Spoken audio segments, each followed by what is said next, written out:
Hello everyone, एक बार फिर से आप सभी का स्वागत है आपका अपने इस यूट्यूब चैनल एजुकेशनल गैलरी में।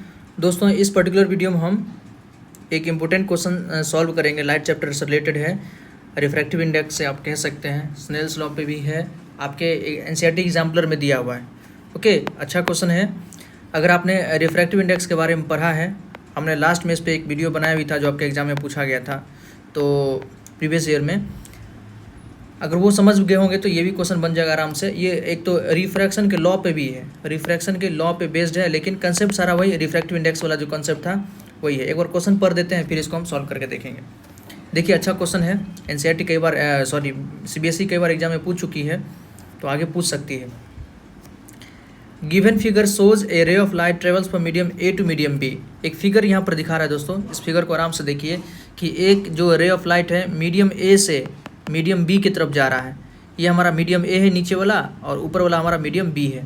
तो कोई लाइट रे ए मीडियम से बी की तरफ जा रहा है, इस प्रकार से हमको दिखा रहा है, ए से बी की तरफ जा रहा है। ठीक, फिर है कि refractive index of the medium B relative to medium A. हमसे क्या पूछ रहा है? रिफ्रैक्टिव इंडेक्स पूछ रहा है किसका? मीडियम बी का ए के रिलेटिव में। हमने कल भी इस पे वीडियो बनाया था, देख लीजिएगा, आप डिस्क्रिप्शन बॉक्स में है। और रिफ्रैक्टिव इंडेक्स का क्वेश्चन करके जाइए। आपको एक 1 मार्क्स के क्वेश्चन में, फिजिक्स का जो भी क्वेश्चन आएगा 1 मार्क्स के क्वेश्चन में इस प्रकार का अच्छा क्वेश्चन माना जाता है, लेकिन इसको पूछेगा आपको 1 मार्क में। आप कहिएगा 1 ही मार्क है तो इसको छोड़ देते हैं, लेकिन नहीं, अगर आपने इसको हल्का पढ़ लिया ना, हल्का समय दे दिया, तो इस पर कोई भी क्वेश्चन आएगा आप आसानी से बन जाएगा। इसको मामूली मत लीजिए, अच्छा क्वेश्चन यहाँ से बनता है। नंबर भले ही ये कम देगा, लेकिन सटीक नंबर देगा। आप कंफर्म कर सकते हैं कि ये मेरा 100% सही ही है। खैर, हमसे पूछा क्या है कि refractive index of the medium B. ये कहने का मतलब क्या है? जिसके बारे में क्या उसको ऊपर लिखिए। रिफ्रैक्टिव इंडेक्स को कहीं पर एन से रिप्रेजेंट करता है, कहीं पर म्यू से रिप्रेजेंट करता है। तो एनसीईआरटी एन से रिप्रेजेंट कर रही है, तो हम भी एन से रिप्रेजेंट करेंगे। हमसे क्या पूछ रहा है? Refractive index of medium B relative to medium E, medium A के रिस्पेक्ट में, तो नीचे हो जाएगा हमको एन ए। हमको N B upon N A पूछ रहा है दोस्तों। यहाँ पे आपको एन बी एन ए का वैल्यू नहीं दिया है। अमूमन आप जब भी क्वेश्चन सॉल्व करते हैं रिफ्रैक्शन का, तो क्या करते हैं कि एक लाइट रे है, एक मीडियम से दूसरे मीडियम में जाता है। पहला मीडियम हमारा रेयर होता है, दूसरा मीडियम डेंसर होता है। रेयर का कुछ मान लेते हैं रिफ्रैक्टिव इंडेक्स 1 और डेंसर का रिफ्रैक्टिव इंडेक्स 2। इस प्रकार का मतलब रिफ्रैक्टिव इंडेक्स हमको दिया रहता है, लेकिन यहाँ पर आपको रिफ्रैक्टिव इंडेक्स ही नहीं दिया हुआ है, एंगल बता दिया है। तो एंगल बता दिया तो अच्छी बात है, एंगल से हम निकाल सकते हैं। देखिए, आपने पढ़ा होगा स्नेल्स लॉ। स्नेल्स लॉ आपने पढ़ा होगा, लॉ ऑफ रिफ्रैक्शन। जैसे हम रिफ्रैक्शन पढ़ते हैं तो उसमें तो स्नेल्स लॉ पढ़ते ही हैं। रिफ्लेक्शन में लॉ ऑफ रिफ्लेक्शन है, और रिफ्रैक्शन में एक आता है, 2 लॉ है वहाँ पर। पहला लॉ तो कॉमन है, दूसरा लॉ है लॉ ऑफ स्नेल्स लॉ जिसको कहते हैं। इसके बारे में बताते हैं। क्या कहता है कि कोई भी लाइट रे जो एक मीडियम से दूसरे मीडियम में जा रहा होगा, ठीक है, जैसे उसका मीडियम चेंज हो जाता है, तो क्या होता है? Sine i upon sine r, sine i upon sine r बराबर कांस्टेंट होता है। ये कांस्टेंट किसके बराबर? तो म्यू के बराबर होता है। ठीक है, इसी से क्या बन जाता है आगे, फॉर्मूला क्या बन जाता है इसी से। इसको आगे हम देखते हैं। इसी का फॉर्मूला आगे क्या था? Sine i upon sine r बराबर एन। ठीक है, एन को हम क्या कह सकते हैं? म्यू कह सकते हैं। तो यहाँ से ये फॉर्मूला आगे बन जाता है कि म्यू वन साइन आई बराबर mu two sine R. Mu one sine आई बराबर म्यू टू साइन आर। यहाँ पर म्यू वन क्या है? रिफ्रैक्टिव इंडेक्स ऑफ मीडियम 1 मान लेते हैं। ये हमारा मीडियम 1 है, जिसको ए भी लिख सकते हैं। ये मीडियम हमारा दूसरा है, मतलब मीडियम बी है हमारा। यहाँ से लाइट रे जैसे पिछले कोर्स, अभी जो क्वेश्चन हम कर रहे हैं वहाँ जा रहा है, इस प्रकार से जा रहा है। ठीक, हम सबका एंगल लिख लेते हैं। 60 डिग्री और 45 डिग्री बता रहा है। एंगल ऑफ इंसिडेंस कितना है हमको? 60 डिग्री। एंगल ऑफ इंसिडेंस जो है ये 60 डिग्री दिया गया है, और ये हमको कितना दिया है? 45 दिया गया है। ऑल राइट, बस इस पर रख देना है, आराम से क्वेश्चन बन जाएगा। म्यू 1 मतलब लाइट रे कहाँ से कहाँ जा रही है।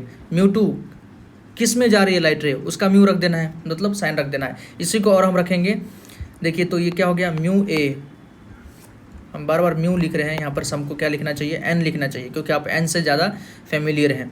देखिए, तो एन ए साइन आई बराबर N B sine r. N A का वैल्यू रख दीजिए, एन बी का वैल्यू रख दीजिए, साइन आई साइन आर का वैल्यू रख दीजिए, आपका क्वेश्चन बन जाएगा। एन ए कितना है? एन ए हमको नहीं दिया था, एन ए नहीं दिया था, रखिए N A. Sine i, angle of incidence कहाँ से जा रहा है? ए से जा रहा है ना, तो एंगल ऑफ इंसिडेंस हमारा कितना हो गया? 60 डिग्री, मतलब साइन 60 डिग्री। साइन 60 डिग्री रख दिए यहाँ पर, इक्वल्स टू एन बी नहीं दिया है तो एन बी रख लेते हैं। साइन आर कितना है हमारा? 45 डिग्री, साइन 45 रख दिए। ठीक, हमको N B upon N A ही पूछा था, N B upon N A पूछा था, तो कैसे भी करके हमको N B upon N A लाना है। तो एन बी इधर है ही, एन ए को हम उधर लेके चले जाते हैं। ऑलराइट, देखिए क्या हो जाएगा, तो इधर क्या बच जाएगा, इधर बच जाएगा आपका साइन 60 और इस साइन 45 को हम इधर ले आते हैं, sine 60 upon sine 45 equals to, इधर बच गया था हमारा N B upon N A. ये तो सिंपल मैथ है।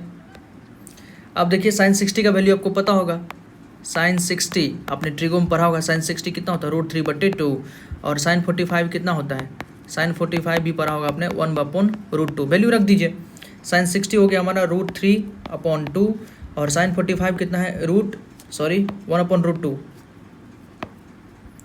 1/√2 वैल्यू रख दिए। इधर हमारे पास क्या था N B upon N A, ये रख दिए हम। अब तो इसको सॉल्व करना है, सिंपली इसको सॉल्व कर लीजिएगा तो आपका आंसर हो जाएगा। हम जानते हैं कि जब इस प्रकार से रहता है तो सबसे नीचे वाला क्या चल जाता है सबसे ऊपर, और ये वाला यहाँ चल जाएगा और मल्टीप्लाई हो जाता है। ऐसे ही कर दीजिए, ये क्या हो जाएगा हमारा √3 इंटू √2 अपॉन 2 इंटू 1, ये हो गया। इधर क्या है हमारे पास N B upon N A तो था ही हमेशा की तरह। अब देखिए क्या करना है, हम इधर यहीं पे सॉल्व कर देते हैं। √3 इंटू √2 कितना हो जाएगा, ऐसे ही रन दीजिए। एक तो आंसर हमारा यही हो जाएगा √6/2, आंसर ये हो जाएगा हमारा। ठीक है, ये तो ये लिख सकते हैं, नहीं और तो आंसर लिखने का तरीका है। आंसर जो आप ऑप्शन में देखिए, आंसर हमारा ऑप्शन में क्या क्या दिया है, √3/√2 दिया है, √3/√2, 1/√2, √2/√3, √2। तो हमको इस फॉर्मेट में लाना है। तो कोई बात नहीं, आपने रेशनलाइजेशन पढ़ा है, रेशनलाइजेशन यहाँ पर लगा दीजिए। इसको हम क्या कर सकते हैं, यहाँ हम बना रहे हैं, यहाँ हमारे पास है √6/2 है, नीचे ऊपर √2 से रेशनलाइज कर दीजिए। ठीक है, √2 से √2 कर दिए। आप देखिए ऊपर वाला कितना हो जाएगा हमारा √12 अपॉन नीचे कितना हो गया 2√2। √12 को हम लिख सकते हैं √4 इंटू 3, और √4 बाहर में आके कितना हो जाएगा, नीचे तो 2√2 था, ऐसे ही √4 हमारा बाहर आके 2√3 हो जाएगा, और नीचे हमारा 2√2 है, 2 से 2 कट जाएगा तो कितना आ जाएगा √3/√2। यही हमारा N B upon N A का वैल्यू जो आ गया हमारा √3/√2, ये हमारा आंसर हो गया। तो बड़ा ही आसान क्वेश्चन था, हमको कुछ नहीं करना था, बस ये जो है स्नेल्स लॉ लगा देना चाहिए। जैसे ही स्नेल्स लॉ लगाइएगा आप, स्नेल्स लॉ जैसे ही आप लगाइएगा,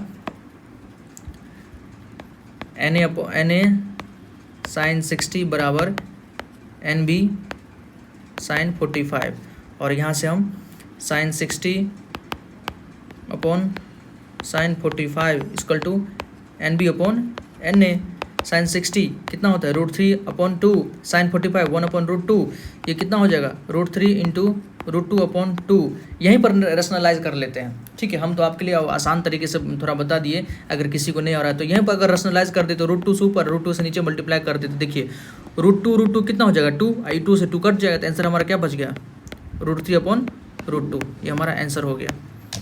तो बड़ा आसान आंसर है, आसान क्वेश्चन है, √3/√2, ऑप्शन ए हमारा आंसर हो जाएगा। एनसीईआरटी एग्जाम्पल का क्वेश्चन है, आप इसको अच्छे से बना सकते हैं। ओके दोस्तों, पिछला वीडियो रिफ्रैक्टिव इंडेक्स अच्छे से देख लीजिए, वहाँ से तो क्वेश्चन आता ही है, और कभी उसको अच्छा क्वेश्चन पूछने का मन हुआ तो इस प्रकार का क्वेश्चन आपसे पूछा जा सकता है।